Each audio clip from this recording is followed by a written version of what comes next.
Nouveau rebondissement en région PACA en vue des prochaines régionales.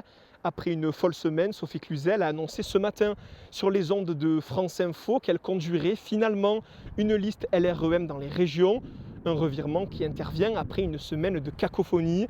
Tout commence dimanche dernier, quand Jean Castex annonce le retrait de la liste de La République En Marche au profit de celle des Républicains menée par le président sortant, Renaud Muselier.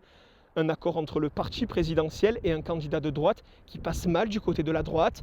Le président des Républicains, Christian Jacob, allant même jusqu'à retirer l'investiture de Renaud Muselier. Le président de la région PACA décide alors de calmer le jeu et se rend à Paris pour discuter avec des cadres du parti. Après de longues discussions, Renaud Muselier récupère finalement l'investiture LR en promettant de n'accueillir sur sa liste aucun parlementaire ou ministre LREM, ce qui est le cas de Sophie Cluzel. Dans la foulée, mercredi, Hubert Falco, le maire de Toulon, claque la porte du parti de droite. Il regrette que l'union entre LREM et les Républicains n'ait pu aboutir. Hier, c'est le maire de Nice, Christian Estrosi, qui à son tour quitte les Républicains. Les deux élus dénoncent la violence de cette séquence politique, mais continuent de soutenir Renaud Muselier.